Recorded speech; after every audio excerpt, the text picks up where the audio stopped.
କ୍ରିୟାଯୋଗ ସମ୍ପର୍କରେ ଆମ ଓଡ଼ିଶା ରାଜ୍ୟରେ ଅନେକ ଲୋକ ବୁଝିପାରୁନାହାନ୍ତି କ୍ରିୟାଯୋଗ କ'ଣ। କିନ୍ତୁ କେଉଁ ଆବାହମାନ କାଳରୁ ପଞ୍ଚସଖାଙ୍କ ଅମଳରୁ ଅନ୍ୟତମ ସଖା ଜଗନ୍ନାଥ ଦାସ, ଅତି ବଡ଼ି ଜଗନ୍ନାଥ ଦାସ ବୋଲି ଯାହାଙ୍କୁ ଆମେ ଜାଣିଛେ, କୃଷ୍ଣ ଦ୍ୱୈପାୟନ ବ୍ୟାସଙ୍କ ସଂସ୍କୃତ ଭାଗବତକୁ ଅନୁବାଦ କରି ଓଡ଼ିଆ ଭାଗବତ ଭାବରେ ଯାହା ପ୍ରଚାର ଓ ପ୍ରସାର କରିଛନ୍ତି, ସେ ଭାଗବତରେ କୁହାଯାଇଛି କ୍ରିୟାଯୋଗ ସମ୍ପର୍କର କଥା 12 ଅଧ୍ୟାୟରେ, 12 ସ୍କନ୍ଧରେ। ଏବଂ ଶ୍ରୀମତ୍ ଭଗବତ ଗୀତା, ଯାହା କୃଷ୍ଣ ଅର୍ଜୁନ ସମ୍ବାଦ, ବ୍ରହ୍ମବିଦ୍ୟା ଯୋଗଶାସ୍ତ୍ର, ଶାସ୍ତ୍ର ଶିରୋମଣି ଏବଂ ଉପନିଷଦ ମାନଙ୍କର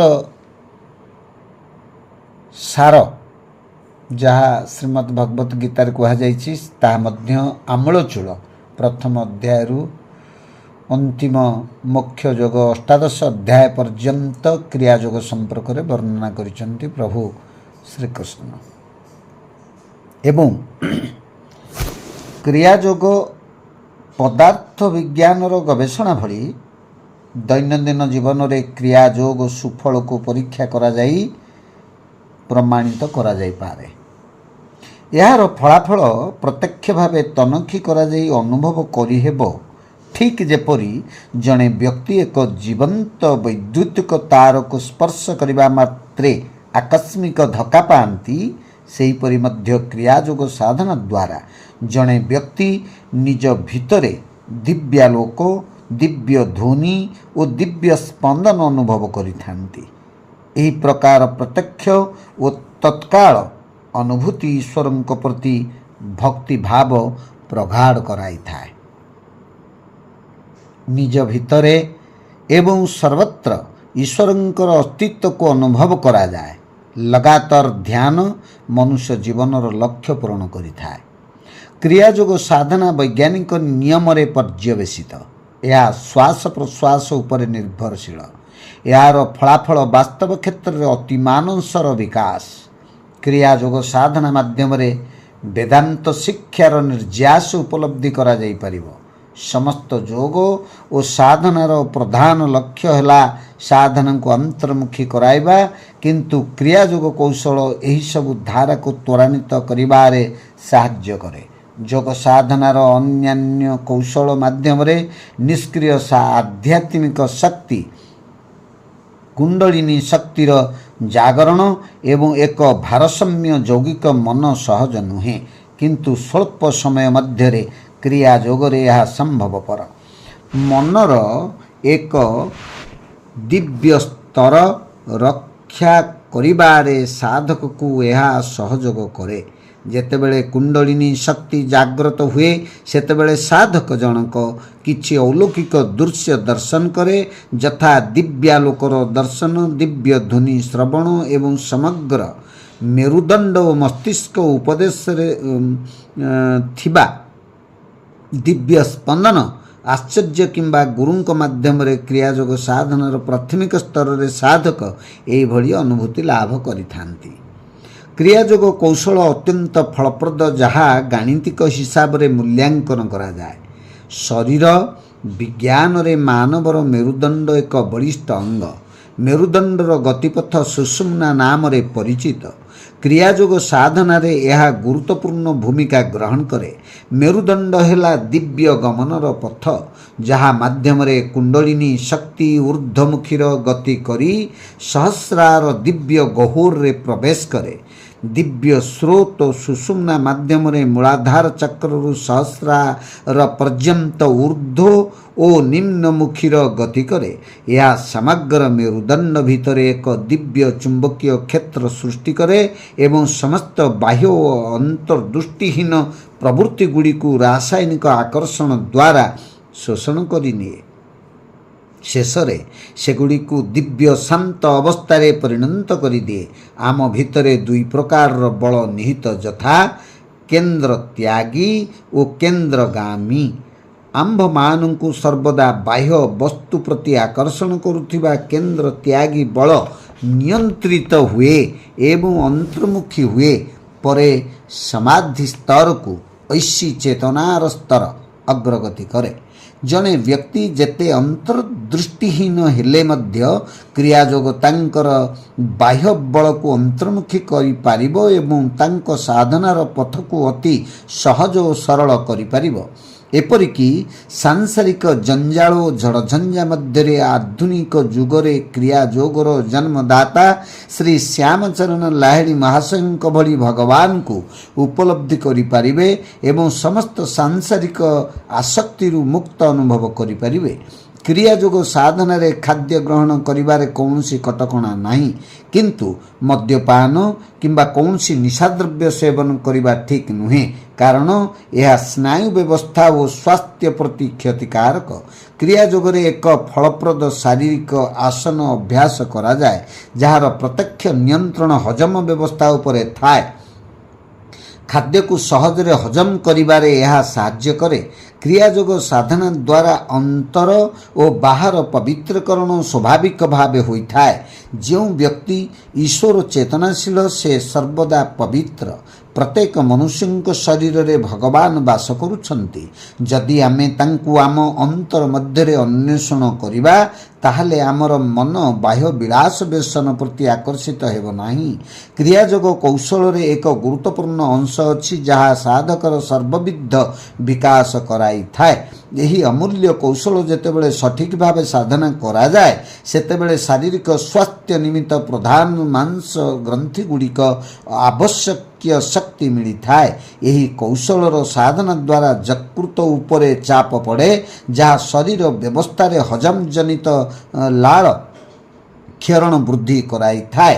ଫଳରେ ଖାଦ୍ୟ ଶୀଘ୍ର ହଜମ ହୁଏ ଏବଂ କୋଷ୍ଠକାଠିନ୍ୟ ଦୂର ହୁଏ। ଯକୃତ ଉପରେ ଥିବା ନାଡ଼ୀହୀନ ମାଂସ ଗ୍ରନ୍ଥି ଉପରେ ଚାପ ପ୍ରୟୋଗ କରିବା ଦ୍ୱାରା ଜଣେ ଲବଣ ଅଂଶ ପାଏ, ଯାହା ହୃତ୍ପିଣ୍ଡକୁ ସବଳ କରାଏ ଓ ଆମାଶୟିକ ପୀଡ଼ାକୁ ଆରୋଗ୍ୟ କରେ। ପ୍ରାଚୀନ ଗ୍ରନ୍ଥି ଉପରେ ଚାପ ଦ୍ୱାରା ଶରୀର ମଧ୍ୟକୁ ଇନ୍ସୁଲିନ୍ ବହୁମୂତ୍ର ରୋଗର ଏକ ପ୍ରକାରର ଔଷଧ ପ୍ରେରଣ କରେ। ଫଳରେ ବହୁମୂତ୍ର ରୋଗ ନିୟନ୍ତ୍ରିତ ହୁଏ। ଏହି କୌଶଳ ଦ୍ୱାରା କ୍ଷୁଦ୍ର ଯନ୍ତ୍ରରେ ଯନ୍ତ୍ରଣା ମଧ୍ୟ ଦୂର କରେ। ଏହି କୌଶଳ ମୂତ୍ରାଶ୍ରୟ ଉପରେ ଚାପ ପକାଏ, ଯାହା ମୂତ୍ରାଶ୍ରୟ ସମସ୍ୟାକୁ ପ୍ରତିରୋଧ କରେ।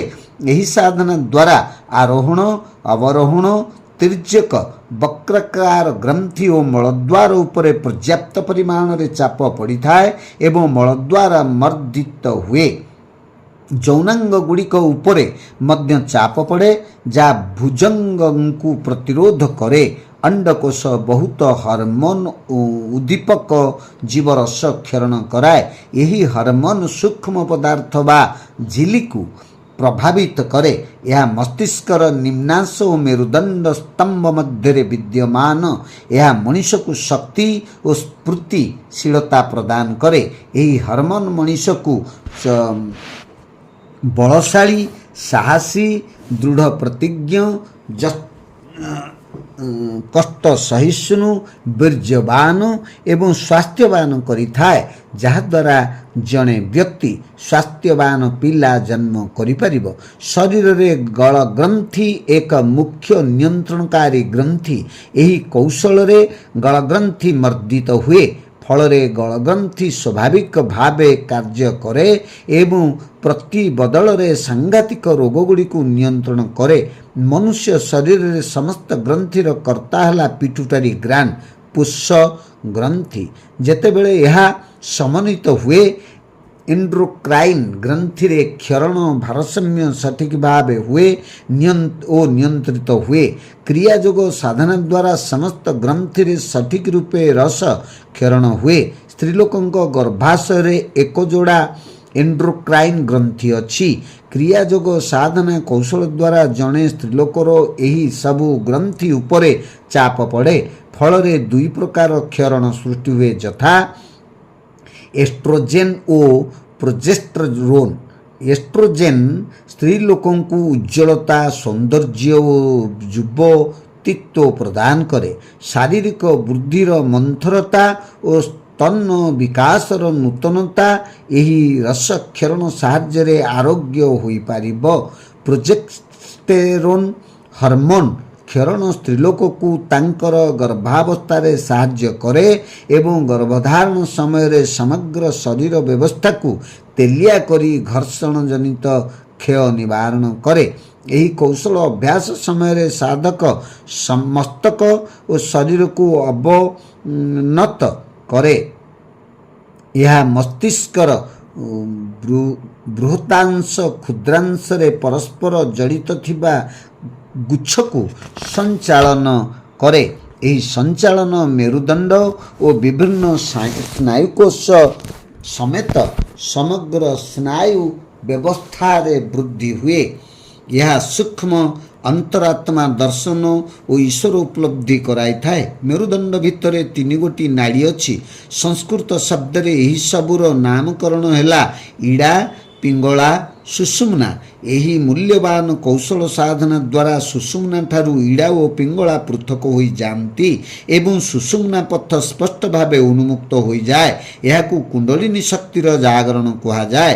ଏହି ମେରୁଦଣ୍ଡ ପଥ ହେଲା ରାଜରାସ୍ତା, ଯାହା ମାଧ୍ୟମରେ ଅନ୍ତର ମଧ୍ୟରେ ଅବସ୍ଥାନ କରୁଥିବା ପରମାତ୍ମା କ୍ରମାଗତ ଭାବେ ମାନବ ଶରୀରରେ କାର୍ଯ୍ୟ କରୁଛନ୍ତି। ମେରୁଦଣ୍ଡ ମଧ୍ୟରେ ଊର୍ଦ୍ଧ୍ୱ ଓ ନିମ୍ନକୁ ଗତି କରି ବିଭିନ୍ନ ପ୍ରକାର ପ୍ରବୃତ୍ତି ଓ ପ୍ରେରଣା ପ୍ରଦାନ କରୁଛନ୍ତି। ଆମ୍ଭେମାନେ ଏହା କରିବା ଯେ ଆମର ଆତ୍ମା ବିଷୟଜନିତ ଜଙ୍ଗଲରେ ଲୁକାୟିତ। କ୍ରିୟା ଯୋଗ କୌଶଳ ଦ୍ୱାରା ଆମେ ଆତ୍ମାଙ୍କୁ ବନ୍ଧନମୁକ୍ତ କରିପାରିବା। କ୍ରିୟାଯୋଗ ଶ୍ୱାସ ଦ୍ୱାରା ସୁଷୁମ୍ନାରେ ଅନାବିଳ ଜମିକୁ କର୍ଷଣ କରିପାରିବା ଓ କ୍ରମାଗତ ଭାବେ ଐଶ୍ୱରିକ ଚେତନାରେ ନିମଗ୍ନ ରହିପାରିବା। ଯଦି ଜଣେ ବ୍ୟକ୍ତି କ୍ରିୟାଯୋଗ କୌଶଳ ସାଧନା ନ କରନ୍ତି, ତାହେଲେ ପ୍ରଧାନ ପୋଷକ ଗ୍ରନ୍ଥି ପର୍ଯ୍ୟାପ୍ତ ପରିମାଣରେ ଶକ୍ତି ପାଏ ନାହିଁ। ହର୍ମୋନ୍ ଇଞ୍ଜେକ୍ସନ୍ ବ୍ୟବହାର କଲେ ମଧ୍ୟ ଈଶ୍ୱର ଉପଲବ୍ଧି କେବେ ହେଲେ ହେବ ନାହିଁ। କିନ୍ତୁ ଏହି କୌଶଳର ନିୟମିତ ସାଧନା ସ୍ୱତଃପୃତ ଭାବେ ଆମ୍ଭଙ୍କୁ ମସ୍ତିଷ୍କରେ ଥିବା ସହସ୍ରାର ଅବସ୍ଥିତ ପୋଷକ ଗ୍ରନ୍ଥି ବା କୂଟସ୍ଥରେ ପହଞ୍ଚାଇ ଦିଏ। ଏହା ହିଁ ଭଗବାନଙ୍କର ପ୍ରକୃତ ଧାମ। ଆମ ସ୍ଥୂଳ ଶରୀରରେ 3ଗୋଟି ଗ୍ରନ୍ଥି ଅଛି। ପ୍ରଥମ ଗ୍ରନ୍ଥି ହେଲା ବ୍ରହ୍ମଗ୍ରନ୍ଥି। ଏହା ମୂଳାଧାର ଓ ମଣିପୁର ଚକ୍ର ମଧ୍ୟରେ ଅବସ୍ଥିତ। ଯେ ପର୍ଯ୍ୟନ୍ତ ଏହି ଗ୍ରନ୍ଥି ଖୋଲି ନଥିବ, ସେ ପର୍ଯ୍ୟନ୍ତ ଜଣେ ସତ୍ୟକୁ ଉପଲବ୍ଧି କରିପାରିବ ନାହିଁ। ଆମେ ସମସ୍ତେ ନିଜ ନିଜ ଶରୀରରେ ବାସ କରୁଥିବା ଜୀବନ୍ତ ଭଗବାନ। ଯେହେତୁ ମଣିଷର ଚେତନା ବ୍ରହ୍ମଗ୍ରନ୍ଥିରେ ଆବଦ୍ଧ, ତେଣୁ ସମ୍ପୂର୍ଣ୍ଣ ରୂପେ ବିଷୟ ଓ ଇନ୍ଦ୍ରିୟଜନିତ କାମନା ବାସନାରେ ଆମେ ବଶୀଭୂତ। ଏ ଦୃଷ୍ଟିରୁ ଆମେ ତାଙ୍କୁ ଉପଲବ୍ଧି କରିପାରୁନାହୁଁ। ଦ୍ୱିତୀୟ ଗ୍ରନ୍ଥିକୁ ବିଷ୍ଣୁ ଗ୍ରନ୍ଥି କୁହାଯାଏ। ଏହି ମଣିପୁର ଚକ୍ରରୁ ଆରମ୍ଭ ହୋଇ କୂଟସ୍ଥ ନିମ୍ନଭାଗ ପର୍ଯ୍ୟନ୍ତ ଲମ୍ବିଛି। ସେଠାରେ ପଞ୍ଚେନ୍ଦ୍ରିୟ ଗୁଡ଼ିକ ସ୍ଥୂଳ ଜଗତ ସହ ସର୍ବଦା ଜଡ଼ିତ, ଯାହାଦ୍ୱାରା ମନ ଈଶ୍ୱର ଉପଲବ୍ଧି କରିବାକୁ ସମର୍ଥ ହେଉନାହିଁ। ତୃତୀୟ ଗ୍ରନ୍ଥିଟି ହେଲା ରୁଦ୍ର ଗ୍ରନ୍ଥି। ଏହା କୂଟସ୍ଥ ଓ ସହସ୍ରାର ମଧ୍ୟରେ ବିଦ୍ୟମାନ। ଯଦି ଜଣେ ପ୍ରକୃତ ଜିଜ୍ଞାସୁ ନିଷ୍ଠାପର ସହ ମୂଳାଧାର ଚକ୍ରରୁ ଇନ୍ଦ୍ରିୟ ପ୍ରତ୍ୟାହାର କରିନିଏ ଏବଂ କୂଟସ୍ଥ ଊର୍ଦ୍ଧ୍ୱରେ କେନ୍ଦ୍ରୀଭୂତ କରେ, ତାହେଲେ ନିଶ୍ଚିତ ଭାବେ ସେ ଦର୍ଶନ କରିବ ଯେ ଭଗବାନ ମସ୍ତିଷ୍କ ଭିତରେ ଅବସ୍ଥାନ କରୁଛନ୍ତି। ସେହି ସ୍ତରରେ ସେ କ୍ରମାଗତ ଭାବେ ଈଶ୍ୱର ଉପଲବ୍ଧି କରିବେ। ପ୍ରତ୍ୟେକ କାର୍ଯ୍ୟରେ ସେ ଅନୁଭବ କରିବେ ଯେ ଭଗବାନ ହିଁ କେବଳ ଏକମାତ୍ର କର୍ତ୍ତା। ତାପରେ ସେ ଭଗବାନଙ୍କର ସମ୍ବନ୍ଧରେ ଚିନ୍ତନ କରିବେ। ଯାହା ହେଲେ ମଧ୍ୟ ତାଙ୍କର କୌଣସି ପରିସରଭୁକ୍ତ କର୍ମ ରୂପକ ଛୁଞ୍ଚି ଅର୍ଦ୍ଧ ଚେତନ କେନ୍ଦ୍ରୀଭୂତ ଲକ୍ଷ୍ୟ ସର୍ବଦା ଉତ୍ତରାଭିମୁଖୀ ହେବ, କାରଣ ମସ୍ତକର ଅଗ୍ରଭାଗରେ ଭଗବାନଙ୍କର ଉପସ୍ଥିତି। କୌଶଳର ପରବର୍ତ୍ତୀ ଗୁରୁତ୍ୱପୂର୍ଣ୍ଣ ଭାଗକୁ ଯଥାର୍ଥ କ୍ରିୟା କୁହାଯାଏ। ପୂର୍ବରୁ ବର୍ଣ୍ଣିତ ହୋଇଛି ଯେ ଭଗବାନ ସବୁବେଳେ ମେରୁଦଣ୍ଡରେ ଊର୍ଦ୍ଧ୍ୱ ନିମ୍ନରେ ଗତି କରନ୍ତି। ମେରୁଦଣ୍ଡ ଭିତରେ ଥିବା ଗ୍ରହ ଓ ନକ୍ଷତ୍ରମାନଙ୍କର ମନ୍ଦ ପ୍ରଭାବଗୁଡ଼ିକୁ ନଷ୍ଟ କରନ୍ତି। ଯେପରି ଏକ କଳଙ୍କି ଲଗା ତାରର ଶକ୍ତି ନଥାଏ, କିନ୍ତୁ ତୁମେ ଯଦି ଏହି କଳଙ୍କି ଲଗା ତାରକୁ ଏକ ବୈଦ୍ୟୁତିକ ସକେଟରେ ଯୁକ୍ତ କରିଦିଅ, ତାହେଲେ ସଙ୍ଗେ ସଙ୍ଗେ କଳଙ୍କି ଲଗା ତାରଟି ବିଦ୍ୟୁତ ସଞ୍ଚାର ଦ୍ୱାରା ଶକ୍ତିଶାଳୀ ତେଜଯୁକ୍ତ ଓ ଜୀବନ୍ତ ହୋଇଯିବ। ଠିକ୍ ସେହିପରି କ୍ରିୟାଯୋଗ ମାଧ୍ୟମରେ ତୁମର ମେରୁଦଣ୍ଡକୁ ସମ୍ମୋହନ କରିବା ଦ୍ୱାରା ତୁମେ ତୁମର ପ୍ରାଣକୁ ସର୍ବଗୁଣ ସମ୍ପନ୍ନ ଉଜ୍ଜଳ ଦିବ୍ୟ ସ୍ରୋତରେ ପରିଣତ କରିପାରିବ। ପ୍ରତିବଦଳରେ ଏହା ଶାରୀରିକ ଓ ମାନସିକ କ୍ରମ ବିକାଶକୁ ତ୍ୱରାନ୍ୱିତ କରିବ। ତୁମେ ମଧ୍ୟ ତୁମ ଅନ୍ତର ଭିତରେ ବିଦ୍ୟମାନ ଥିବା ଜୀବନ୍ତ ଭଗବାନଙ୍କୁ ସବୁବେଳେ ଉପଲବ୍ଧି କରିପାରିବ। ଈଶ୍ୱର ଚେତନା ଲାଭ କରିବାର ଏକମାତ୍ର ପଥ ହେଲା ମେରୁଦଣ୍ଡର ନିଶୁଣିରେ ପ୍ରାଣର ଊର୍ଦ୍ଧ୍ୱଗତି, ଯାହା ମନ ଧାରଣା କରିପାରେ ନାହିଁ। କିନ୍ତୁ ଯିଏ ମନକୁ ଧାରଣା କରନ୍ତି ତାଙ୍କୁ ହିଁ କେବଳ ଭଗବାନ ବୋଲି ଜାଣ, ଯାହା ଭାଷାରେ ପ୍ରକାଶ କରି ହୁଏ ନାହିଁ। କିନ୍ତୁ ଯିଏ ଭାଷାକୁ ପ୍ରକାଶ କରନ୍ତି ସେ ହିଁ କେବଳ ଭଗବାନ ବୋଲି ଜାଣ। କେନ ଉପନିଷଦ ପ୍ରଥମ ଅଧ୍ୟାୟ 6 ଶ୍ଲୋକରେ ତେଣୁ କୁହାଗଲା ଯେ କ୍ରିୟାଯୋଗ କୌଶଳ ଆମକୁ ସ୍ଥୂଳ ଦର୍ଶନର ଊର୍ଦ୍ଧ୍ୱକୁ ପରିଚାଳିତ କରିପାରିବ, ଆମ୍ଭଙ୍କୁ ପରମ ଶାନ୍ତି ଓ ସ୍ଥିରତା ପ୍ରଦାନ କରିପାରିବ, ଯାହାକୁ ଦିବ୍ୟତ୍ୱ କୁହାଯାଏ। ଯିଏ ଶ୍ୱାସରେ ଅଧିକରୁ ଅଧିକ ନିୟମିତ ଓ ନିଷ୍ଠାପର ଭାବରେ ଏହି କୌଶଳକୁ ଅଭ୍ୟାସ କରନ୍ତି ସେ ଅଧିକ ମାତ୍ରାରେ ସର୍ବିକଳ୍ପ ସମାଧି ଓ ନିର୍ବିକଳ୍ପ ସମାଧିର ଅନୁଭୂତି ଲାଭ କରିପାରିବେ। କ୍ରିୟାଯୋଗର 6 ପ୍ରକାରର ପର୍ଯ୍ୟାୟ ଅଛି। ଏହା ମଧ୍ୟରେ ଜଣେ କ୍ରିୟାବାନ ବିଭିନ୍ନ ଚକ୍ରକୁ ନିୟନ୍ତ୍ରଣ କରି ଈଶ୍ୱର ଉପଲବ୍ଧି କରିପାରିବ। ଏହାକୁ ଜଣେ ସିଦ୍ଧ ଯୋଗୀଙ୍କ ଠାରୁ ଶିକ୍ଷା କରି ତାଙ୍କର ପ୍ରତ୍ୟେକ ତତ୍ତ୍ୱାବଧାନରେ ଅଭ୍ୟାସ କରିବା ଉଚିତ। ଏହି 6ଟି ପର୍ଯ୍ୟାୟ ପୂରଣ ହେବା ପରେ ଆପଣା ଛାଏଁ ଐଶୀ ଚେତନା ଉଦ୍ଭାସିତ ହେବ, ତୁମର ଜୀବନ ଆନନ୍ଦମୟ ହେବ ଏବଂ ପରମ ସତ୍ୟ ହାସଲ କରିବାର ଲକ୍ଷ୍ୟ ମଧ୍ୟ ପ୍ରାପ୍ତ ହେବ। ପ୍ରଥମ ପର୍ଯ୍ୟାୟ କ୍ରିୟା ଦ୍ୱାରା ତୁମେ ତୁମର ମନକୁ ଚେତନସତ୍ତାରେ ପରିଣତ କରିପାରିବ। ଶାନ୍ତ ଅବସ୍ଥା 3 ଗୋଟି ଦୈବୀଗୁଣ ଯଥା ଜ୍ୟୋତି ବା ଆଲୋକ, ଧ୍ୱନି ବା ଆନନ୍ଦପୂର୍ଣ୍ଣ କମ୍ପନ ପ୍ରାପ୍ତ ହେବ।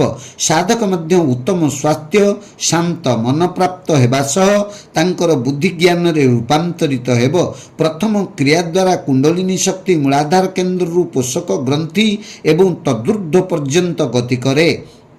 ବାସ୍ତବରେ କିଛି ଦିବ୍ୟ ସ୍ରୋତ ଓ ଦିବ୍ୟ ଜ୍ୟୋତି ମେରୁଦଣ୍ଡର ଊର୍ଦ୍ଧ୍ୱ ଓ ନିମ୍ନରେ ଯିବା ଆସିବା କରୁଥିବା ତୁମେ ଅନୁଭବ କରିବ। ଯେତେବେଳେ ଜଣେ ବ୍ୟକ୍ତି ଧ୍ୟାନ ଅଭ୍ୟାସ କରନ୍ତି ସେତେବେଳେ ମନ, ବୁଦ୍ଧି, ଅହଙ୍କାର ଏବଂ ଚିତ୍ତ ତାଙ୍କ ଭିତରେ ନଥାଏ। ସେ ଅଦୃଶ୍ୟ ଭଗବାନଙ୍କର ଦିବ୍ୟ କଥନ ଦିବ୍ୟ ଧ୍ୱନି ରୂପେ ଶୁଣନ୍ତି। ସାଧନା ମାଧ୍ୟମରେ ଏହି ଧ୍ୱନିକୁ ନିରନ୍ତର ଶୁଣି ହେବ। ଏହାକୁ ଅନାହତ ଧ୍ୱନି କୁହାଯାଏ। ପ୍ରଥମ କ୍ରିୟାରେ ଧ୍ୟାନ କରୁଥିବା ବ୍ୟକ୍ତି ଶୁଭେଚ୍ଛା ସମାଧି ପ୍ରାପ୍ତ ହୁଅନ୍ତି। ଶୁଭେଚ୍ଛା ଅର୍ଥ ଆତ୍ମକର୍ଷଣ ନିମିତ୍ତ ଦିବ୍ୟ କାମନା। ଏହା ପ୍ରଥମ କ୍ରିୟାରେ ଜାଗ୍ରତ ହୁଏ। ସେତେବେଳେ ଧ୍ୟାନସ୍ଥ ବ୍ୟକ୍ତି ଶରୀରର ଅଲୌକିକ ଶିହରଣ ଓ ବିଶେଷ ଶାନ୍ତ ଅବସ୍ଥା ଲାଭ କରନ୍ତି। ଦ୍ୱିତୀୟ କ୍ରିୟା ସାଧନ ଦ୍ୱାରା ପ୍ରତ୍ୟେକ କେନ୍ଦ୍ରରେ 3 ଗୋଟି ଦୈବଗୁଣ ସନ୍ଧାନ ପାଇପାରିବ। କ୍ରମେ କ୍ରମେ ଏହି ଶକ୍ତି ମେରୁଦଣ୍ଡରେ ଊର୍ଦ୍ଧ୍ୱକୁ ଗତି କରେ ଏବଂ ବିଭିନ୍ନ କେନ୍ଦ୍ରରେ ବିଭିନ୍ନ ପ୍ରକାର ଦିବ୍ୟ ଧ୍ୱନି ହୁଏ। ତୁମେ ମଧ୍ୟ ଆଲୋକ ସ୍ପନ୍ଦନ ଓ 12 ପ୍ରକାରର ଦିବ୍ୟ ଧ୍ୱନିର ଝଲକ ଉତ୍ତୁଙ୍ଗ ସ୍ୱର୍ଗ ଆକାଶରୁ ଆସି ସମଗ୍ର ମସ୍ତିଷ୍କରେ ଭରପୁର ହେଉଥିବାର ଜାଣିବ। ଦ୍ୱିତୀୟ କ୍ରିୟା ପୂର୍ଣ୍ଣ ହେବା ବେଳକୁ କ୍ରିୟା ସାଧକଙ୍କ ପାଇଁ ଏହା ଏକ ବିଶେଷ ଲାଭ। ଯେତେବେଳେ ବାସ୍ତବ ଜଗତରେ ସେ ଥାନ୍ତି ଏବଂ କୌଣସି କାର୍ଯ୍ୟ କରୁଥାନ୍ତି ସେତେବେଳେ ଆତ୍ମା ସେହି ନିର୍ଦ୍ଦିଷ୍ଟ କେନ୍ଦ୍ରରେ କାର୍ଯ୍ୟ କରୁଥିବା ଅନୁଭବ କରିପାରିବ। ହଠାତ୍ ସେ ଅନୁଭବ କରିପାରିବେ ଯେ ଯେତେବେଳେ କୌଣସି ପ୍ରବୃତ୍ତି କୌଣସି କେନ୍ଦ୍ରରେ ସୃଷ୍ଟି ହେଉଛି ତାହା ଈଶ୍ୱର ଦତ୍ତ, କିନ୍ତୁ ଯେତେବେଳେ କୌଣସି ମନ୍ଦ ପ୍ରବୃତ୍ତି ଗୁଡ଼ିକ କୌଣସି ଏକ ନିର୍ଦ୍ଦିଷ୍ଟ କେନ୍ଦ୍ରରେ ଉତ୍ପନ୍ନ ହୁଏ ସେ ଏହି ମନ୍ଦ ପ୍ରବୃତ୍ତି ଗୁଡ଼ିକୁ ଦୂର କରିପାରିବେ।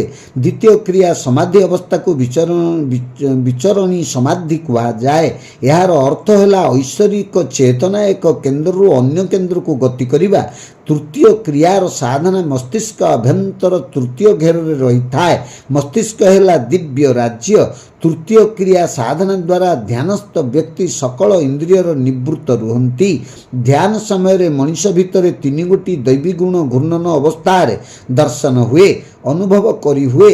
ସତେ ଯେପରି ଆତ୍ମା ଶରୀରରୁ ବିଚ୍ଛିନ୍ନ ହୋଇଯାଇଛି ଏବଂ ଶୂନ୍ୟରେ ଭାସୁଛି।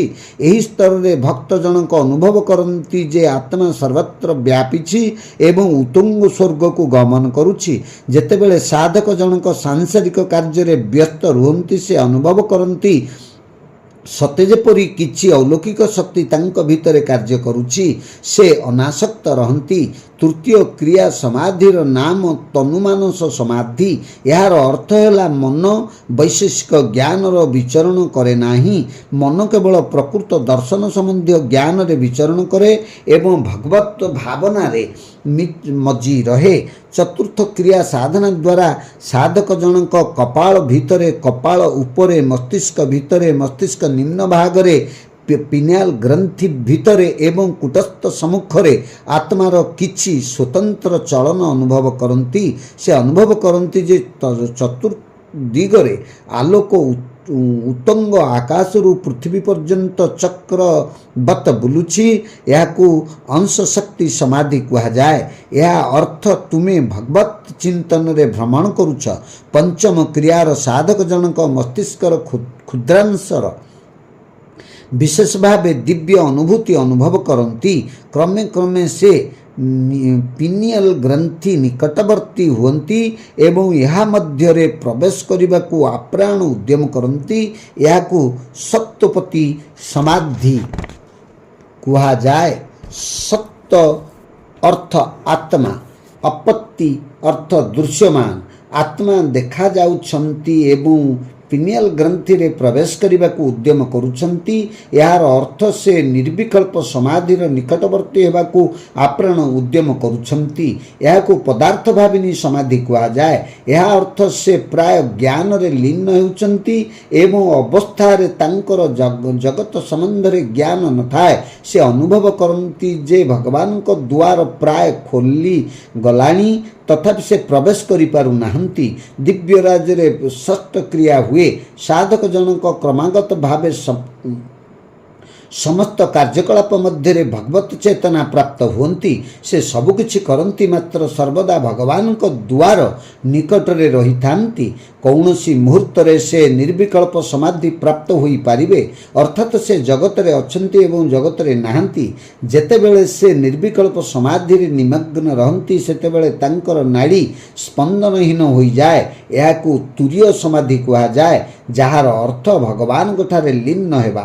ଭଗବାନ ତାଙ୍କ ନିଜ ପ୍ରକୃତରେ ମଣିଷ ସୃଷ୍ଟି କରିଛନ୍ତି, ସୁତରାଂ ଆମେ ଈଶ୍ୱର ଉପଲବ୍ଧି ମାଧ୍ୟମରେ କେବଳ ଭଗବାନଙ୍କୁ ଜାଣିପାରିବା। କିନ୍ତୁ ପରିବର୍ତ୍ତନଶୀଳ ଶରୀର ଓ ମନକୁ ଆତ୍ମା ରୂପେ ଚିହ୍ନଟ କରିବା ହେତୁ ସୃଷ୍ଟି ହେଉଥିବା ଅଶାନ୍ତ ତରଙ୍ଗପୂର୍ଣ୍ଣ ମନରେ ଭଗବାନଙ୍କୁ ଜାଣିବା ସମ୍ଭବ ନୁହେଁ। ବରଂ ଅସ୍ଥିର ଜଳପୃଷ୍ଠ ଉପରେ ପ୍ରତିବିମ୍ବିତ ସୂର୍ଯ୍ୟଙ୍କ ସଦୃଶ୍ୟ ଏହା ଭଗବାନଙ୍କର ବିକୃତ ପ୍ରକୃତି ପ୍ରତୀୟ ହୁଏ। ସନ୍ଥ କବୀରଙ୍କ ଅନୁସାରେ ଈଶ୍ୱର ସମସ୍ତ ଶ୍ୱାସର ଶ୍ୱାସ। ଶ୍ୱାସ ବା ପ୍ରାଣ ହେଲା ଆମ ଭିତରର ଜୀବନ ଶକ୍ତି। ସମସ୍ତ ଜୀବନ୍ତ ପଦାର୍ଥ ଏବଂ ସମସ୍ତ ଗ୍ରହ ନକ୍ଷତ୍ର ସୃଷ୍ଟିର ଉତ୍ସ ହେଉଛନ୍ତି ଐଶ୍ୱରିକ ପ୍ରାଣ ଶକ୍ତି। ଭଗବତ ଚେତନା ମଧ୍ୟ ଓତପ୍ରୋତ ଭାବେ ବ୍ୟକ୍ତି ଚେତନା ସହିତ ଜଡ଼ିତ, କିନ୍ତୁ ଏହି ଘନିଷ୍ଠ ସମ୍ପର୍କ କ୍ରମଶଃ ହ୍ରାସ ପାଏ ଯେତେବେଳେ ଆମେ ଅଧିକରୁ ଅଧିକ ବ୍ୟକ୍ତି ସ୍ୱାତନ୍ତ୍ରବାଦୀ, ସ୍ୱାର୍ଥପର ଓ ଦେହ ସର୍ବସ୍ୱ ହୋଇଯାଉ। ମଣିଷର ମନ ଓ ପ୍ରାଣ ବାହ୍ୟ ପ୍ରତି ଆକୃଷ୍ଟ ହୋଇଥାଏ। ଫଳରେ ଇନ୍ଦ୍ରିୟ ଉପଲବ୍ଧି, ଜ୍ଞାନ ଓ ଚିନ୍ତନ ଆତ୍ମାର ଶାନ୍ତ ଭାବମୂର୍ତ୍ତିକୁ ଢାଙ୍କି ଦିଏ।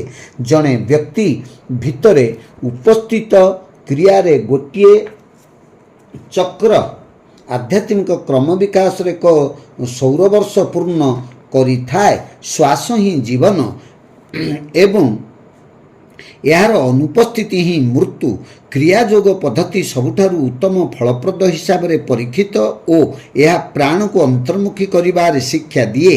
ଏହା ସିଧାସଳଖ ଆତ୍ମାକୁ ସେହି ପରମାତ୍ମା ପରମାନନ୍ଦଙ୍କ ନିକଟକୁ ନେଇଯାଏ। କ୍ରିୟାଯୋଗର ମୁଖ୍ୟ ବିଷୟବସ୍ତୁ ହେଲା ପ୍ରାଣର ରହସ୍ୟକୁ ସମ୍ପୂର୍ଣ୍ଣ ଭାବେ ବୁଝିବା, ଯାହା ଜୀବନ ଓ ତେଜ ଦ୍ୱାରା ସ୍ପନ୍ଦନ ସୃଷ୍ଟି କରି ମାନବ ଶରୀରକୁ ଧାରଣ କରେ। ସାଧାରଣତଃ ପ୍ରାଣ ମଜ୍ଜାରୁ ନିମ୍ନମୁଖୀ ମେରୁଦଣ୍ଡ ଭିତରେ ବିଦ୍ୟମାନ କେନ୍ଦ୍ରଗୁଡ଼ିକ ମଧ୍ୟରେ ବିଭିନ୍ନ ଶାରୀରିକ ଅଂଶ ଓ ଇନ୍ଦ୍ରିୟ ସମୂହକୁ ଗତି କରେ। ମେରୁଦଣ୍ଡରେ ନିମ୍ନମତ ଅଂଶ ମୂଳାଧାରରେ ବିଦ୍ୟମାନ ଜୀବନଶକ୍ତି କୁଣ୍ଡଳିନୀ ନାମରେ ପରିଚିତ। କ୍ରିୟାଯୋଗ ମାଧ୍ୟମରେ ଇନ୍ଦ୍ରିୟ ସମୂହରୁ ମନକୁ ପ୍ରତ୍ୟାହାର କରି ମେରୁଦଣ୍ଡ ପଥ ମଧ୍ୟରେ ଭଗବତ ସ୍ରୋତକୁ ପରିଚାଳିତ କରାଯାଇପାରିବ। ଏହା କୁଣ୍ଡଳିନୀ ଶକ୍ତିକୁ ଜାଗ୍ରତ କରିଥାଏ। ଯେତେବେଳେ କୁଣ୍ଡଳିନୀ ଶକ୍ତି ଜାଗରଣ ହୁଏ ସେତେବେଳେ ଏହାର ସ୍ରୋତ ଓଲଟା ଭାବେ ବହୁରିମୁଖୀ ହୋଇ ଇନ୍ଦ୍ରିୟ ଦିଗକୁ ପ୍ରବାହିତ ହୁଏ, ମସ୍ତିଷ୍କ ଆଡ଼କୁ ଅନ୍ତର୍ମୁଖୀରେ ପ୍ରବାହିତ ହୁଏ। ବିଭିନ୍ନ ଚକ୍ରରେ କିମ୍ବା ମେରୁଦଣ୍ଡରେ ଅବସ୍ଥିତ ଶାରୀରିକ କେନ୍ଦ୍ରଗୁଡ଼ିକରେ ମଧ୍ୟ ବିପରୀତ କାର୍ଯ୍ୟ ଲକ୍ଷ୍ୟ କରାଯାଏ। ବିଭିନ୍ନ ଚକ୍ରରେ ପଦ୍ମ ଅଛି, ସେସବୁରେ ବିଭିନ୍ନ ଭିନ୍ନ ସଂଖ୍ୟାରେ ପାଖୁଡ଼ା ଅଛି, ଯାହା ପ୍ରତ୍ୟେକ କେନ୍ଦ୍ର ଦ୍ୱାରା ନିର୍ଗତ ତେଜ ପରିମାଣର ସୂଚନା ଦିଏ। ଏହି ପଦ୍ମଗୁଡ଼ିକ ବିପରୀତ କାର୍ଯ୍ୟ ଆରମ୍ଭ କରନ୍ତି। ପାଖୁଡ଼ାଗୁଡ଼ିକ ମୂଳାଧାର ଦିଗକୁ ନିମ୍ନମୁଖୀ ପରିବର୍ତ୍ତେ ମସ୍ତିଷ୍କ ଦିଗକୁ ଊର୍ଦ୍ଧ୍ୱମୁଖୀ ହୁଅନ୍ତି। ଏହିପରି ଭାବେ ସାଧକ ଚେତନରେ ରହି ଏହି ପ୍ରାଣକୁ ଈଶ୍ୱରାଭିମୁଖୀ କିମ୍ବା ଈଶ୍ୱରୀୟ ଜୀବନସ୍ରୋତ ଦିଗକୁ ପ୍ରେରଣ କରନ୍ତି। ସୁଖନିଦ୍ରା ସମୟରେ ମଣିଷ ମନ ବାହ୍ୟ ବିକ୍ଷେପରୁ ପ୍ରତ୍ୟାହୃତ ହୁଏ ଏବଂ ଅବଚେତନରେ ଚିନ୍ତନ ସୁପ୍ତ ରହେ। ଏହା ଏକ ନାସ୍ତି ସୂଚକ ସ୍ତର। ବାହ୍ୟ ଚିତ୍ତ ବିପେକ୍ଷ ଏବଂ ଦେହବୋଧରୁ ଚେତନାଶୀଳ ମନର ପ୍ରତ୍ୟାହାର ଆସ୍ତି ସୂଚକ ଓ ପ୍ରକୃତ ଏକାଗ୍ରତାର ଫଳ ପ୍ରଦାନ କରିଥାଏ। ମନର ଶକ୍ତି ଆଲୋକର ବିକ୍ଷିପ୍ତ ରଶ୍ମି ସଦୃଶ। ଏହା ଯେତେବେଳେ କେନ୍ଦ୍ରୀଭୂତ ହୁଏ ସେତେବେଳେ ଆଲୋକିତ କରେ। ଏହି ଏକାଗ୍ରତା କ୍ରିୟାଯୋଗ ସାଧନା ମାଧ୍ୟମରେ ଲାଭ କରାଯାଇପାରେ। ମନ ସମସ୍ତ ପ୍ରକାର ଭାବୋଚ୍ଛ୍ୱାସର ମାଲିକ, କିନ୍ତୁ ଶ୍ୱାସ ମନର ଶାସନକର୍ତ୍ତା। ଯଦି ଶ୍ୱାସ ଚଳଚଞ୍ଚଳ ହୁଏ ତାହେଲେ ଜଣେ କାମପିପାସା କ୍ରୋଧ ଲୋଭରେ ଉନ୍ମତ୍ତ ହୋଇଯାଏ ଏବଂ ବିବେକ ଓ ବିଚାର ଶକ୍ତି ହରାଇ ବସେ। ଯଦି ବିଜ୍ଞାନ ଆଧାରିତ ଏହି ଯୋଗ ଧାରା ମାଧ୍ୟମରେ ଶ୍ୱାସକୁ ନିୟନ୍ତ୍ରଣ କରାଯାଏ ତାହେଲେ ଏହି ସ୍ୱଳ୍ପ ଜୀବନକାଳ ମଧ୍ୟରେ ବି ସିଦ୍ଧିଲାଭ ସମ୍ଭବପର ହୁଏ। ମନୁଷ୍ୟ ଶରୀରରେ ମସ୍ତିଷ୍କର ମଜା ହେଲା ଜୀବନ ସ୍ରୋତର ଆସନ। ଯେତେବେଳେ କ୍ରିୟାଯୋଗ ମାଧ୍ୟମରେ ସାଧନା କରାଯାଏ ଆମେ ଆମର ଜ୍ଞାନ, ଅନୁଭୂତି ଓ ପୂର୍ବାନୁମାନ ଶକ୍ତିକୁ ବୃଦ୍ଧି କରିଥାଉ। ସର୍ବଦା ଦିବ୍ୟ ଆଲୋକ, ଧ୍ୱନି ଏବଂ ଅତିମାନସ ଚେତନାର ସ୍ପର୍ଶଜନିତ ସ୍ପନ୍ଦନ ଅନୁଭବ କରିଥାଉ। ଶେଷରେ ସତ୍ୟକୁ ଉପଲବ୍ଧି କରିଥାଉ ଯେ ଏହି ଶରୀର ଭଗବାନଙ୍କର ଛାୟା। ସ୍ନାୟୁ ଧାରରେ ଅବସ୍ଥାନ କରୁଥିବା ପ୍ରାଣ ହିଁ ପବିତ୍ର। ଫଳରେ ମେରୁଦଣ୍ଡରେ ଦିବ୍ୟ ପଥ ଉନ୍ମୁକ୍ତ ହୁଏ। ଜୀବନ ଶକ୍ତି ମୂଳାଧାର ଚକ୍ରରୁ ମସ୍ତିଷ୍କ ଅଭ୍ୟନ୍ତର ମଜ୍ଜାକୁ ଗତି କରି ମସ୍ତିଷ୍କର ବୃହତାଂଶ ଏବଂ କ୍ଷୁଦ୍ରାଂଶକୁ ଆଚ୍ଛନ୍ନ କରେ। ଫଳରେ ସମସ୍ତ ମାନସିକ ପ୍ରବୃତ୍ତି ଭାରସାମ୍ୟ ସ୍ତରରେ ଅବସ୍ଥାନ କରେ। ଜୀବନ ସ୍ୱର୍ଗୀୟ ଆନନ୍ଦରେ ପରିପୂର୍ଣ୍ଣ ଓ ଦିବ୍ୟ ମହାଜ୍ୟୋତିରେ ପ୍ରତ୍ୟକ୍ଷ ଉପଲବ୍ଧି ମନେ କରେ। ପୂର୍ବ ନିର୍ଦ୍ଧାରଣ ଅନୁସାରେ ପ୍ରତ୍ୟେକ ଆତ୍ମା ପୂର୍ଣ୍ଣତା ଲାଭ କରିବ। ପ୍ରତ୍ୟେକ ବ୍ୟକ୍ତି ପରିଶେଷରେ ପୂର୍ଣ୍ଣତା ଲାଭ କରିପାରିବେ।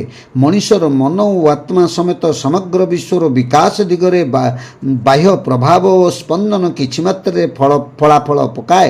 ଯେହେତୁ ଜୀବନଶକ୍ତି ଐଶୀ ଶକ୍ତି ଦ୍ୱାରା ଜୀବକୋଷ ଚତୁର୍ଦିଗରେ ଗତି କରେ, ତେଣୁ ବିଶ୍ୱରେ ସବୁକିଛି ଆପଣାଛାଏଁ କ୍ରମ ବିକାଶ ହୁଏ।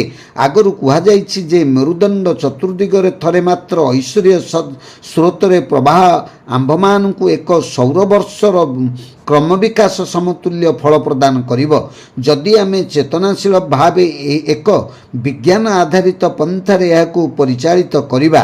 ସୂର୍ଯ୍ୟଙ୍କ ଚତୁର୍ଦିଗରେ ପୃଥିବୀର ଥରେ ପୂର୍ଣ୍ଣ ଆବର୍ତ୍ତନ ଜଣେ ବ୍ୟକ୍ତି ଉପରେ 1 ବର୍ଷର ଫଳ ପ୍ରଦାନ କରେ। ମେରୁଦଣ୍ଡର ଅଣ୍ଡାକାର ପଥ ଏବଂ ଏହାର 6ଗୋଟି କେନ୍ଦ୍ର ମୂଳାଧାର ଠାରୁ କୂଟସ୍ଥ ଓ ତଦୂର୍ଧ୍ୱ ପର୍ଯ୍ୟନ୍ତ ଊର୍ଦ୍ଧ୍ୱମୁଖୀ, ସେଠାରୁ ମୂଳାଧାର ପର୍ଯ୍ୟନ୍ତ ନିମ୍ନମୁଖୀ କ୍ରିୟା କୌଶଳର ପ୍ରାଣ ଘୂର୍ଣ୍ଣନ ଦ୍ୱାରା ମନୁଷ୍ୟ ଜୀବନର ବିବର୍ତ୍ତନର ଧାରାବାହିକ ସମୟ ତ୍ୱରାନ୍ୱିତ ହୋଇଥାଏ। ଆତ୍ମା ହେଲା କେନ୍ଦ୍ରୀୟ ସୂର୍ଯ୍ୟ। ମେରୁଦଣ୍ଡରେ ଅବସ୍ଥିତ 6ଗୋଟି କେନ୍ଦ୍ର ଓ ତାର ଆଗପଛ ମିଶି 12ଗୋଟି ସ୍ଥିତି, ଯାହା 12ଗୋଟି ରାଶି ଚକ୍ରର ସଂକେତ ବହନ କରେ। କ୍ରିୟା ଯୋଗ ଏକ ବୈଜ୍ଞାନିକ କୌଶଳ। ଅଭ୍ୟାସ କଲେ ଅନାବଶ୍ୟକ ଓ ଅଯଥା ମୌଳିକ ପ୍ରବୃତ୍ତିଗୁଡ଼ିକୁ ଧୀରେ ଧୀରେ ନଷ୍ଟ କରିଦିଏ। ଏହା କୁଣ୍ଡଳିନୀକୁ ଜାଗ୍ରତ କରାଏ ଏବଂ ଭାରସାମ୍ୟ ପୁନଃ ସ୍ଥାପିତ କରେ। ଏହା ମୋହ ଅଜ୍ଞାନତା ଦୂର କରେ ଏବଂ ନିଜ ଅନ୍ତରାତ୍ମାରେ ଦିବ୍ୟତ୍ୱର ସନ୍ଧାନ ଦିଏ। କ୍ରିୟାଯୋଗ ସାଧନା ରୁଦ୍ଧ ଦିବ୍ୟ ପଥକୁ ସ୍ପଷ୍ଟ ଭାବେ ଉନ୍ମୁକ୍ତ କରେ, ଯାହା ମାନବ ଶରୀରରେ ନିବାସ କରେ। ଥରେ ମାତ୍ର ଏହି ସତ୍ୟ ଆବିଷ୍କୃତ ହେଲେ ସବୁ ପ୍ରକାର ବାହ୍ୟ ମନ୍ତ୍ର ଓ କର୍ମକାଣ୍ଡ ନିରର୍ଥକ ହୋଇଯାଏ।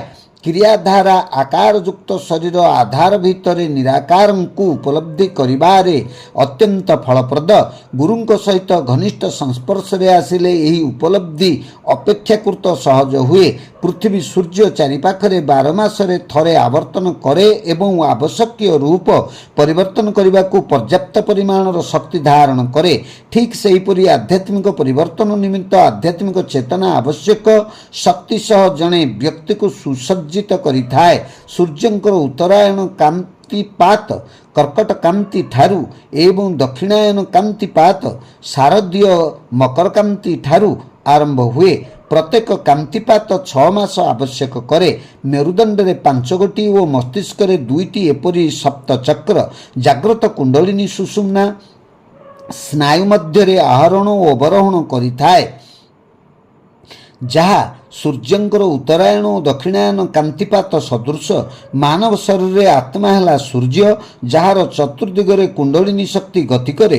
କ୍ରିୟା ଯୋଗର ସୁଷୁମ୍ନା ଚତୁର୍ଦିଗରେ କୁଣ୍ଡଳିନୀ ଶକ୍ତିର ଥରେ ମାତ୍ର ଗତି ଅନ୍ୟ ଆଧ୍ୟାତ୍ମିକ ସାଧନାର 1 ବର୍ଷ ସହ ସମାନ। ପ୍ରତ୍ୟେକ ରାତିରେ ଶୋଇବା ସମୟରେ ମଣିଷର ମନ ଇନ୍ଦ୍ରିୟ ସମୂହ ଠାରୁ ଅବଚେତନ ଅବସ୍ଥାରେ ବିଚ୍ୟୁତ ହୋଇଥାଏ।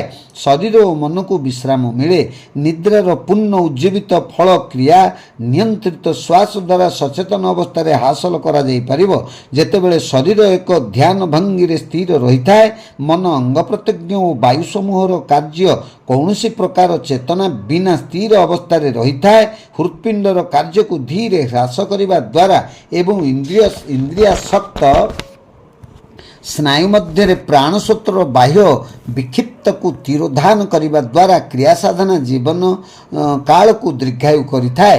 କ୍ରିୟା ସାଧନା ସମୟରେ ମେରୁଦଣ୍ଡରେ ଶ୍ୱାସ ସଞ୍ଚାଳନ ହୁଏ ନାହିଁ, କିନ୍ତୁ ବର୍ଦ୍ଧିତ ଜୀବନଶକ୍ତି ପରବର୍ତ୍ତୀ ଶ୍ୱାସରୁ ଉତ୍ପତ୍ତି ହୋଇ ମାନସିକ ସ୍ତରରେ ଅନ୍ତର୍ଦୃଷ୍ଟି ଓ ଇଚ୍ଛାଶକ୍ତି ଦ୍ୱାରା କ୍ରମାଗତ ଭାବେ ମେରୁଦଣ୍ଡର ଊର୍ଦ୍ଧ୍ୱ ଓ ନିମ୍ନମୁଖୀରେ ପ୍ରବାହିତ ହୁଏ। ସଞ୍ଚାଳିତ ସ୍ରୋତର ଚୁମ୍ବକଧର୍ମୀ ଆକର୍ଷଣ ଇନ୍ଦ୍ରିୟାସକ୍ତ ସ୍ନାୟୁ ଓ ଅଙ୍ଗ ପ୍ରତ୍ୟଙ୍ଗ ଠାରୁ ଶାରୀରିକ ସ୍ରୋତକୁ ନିଷ୍କାସିତ କରିଦିଏ। ଆମର ସମଗ୍ର ଶରୀର ବ୍ୟବସ୍ଥାରେ ଅମ୍ଳଜାନ ହେଲା ପୁଷ୍ଟି ସାଧନ।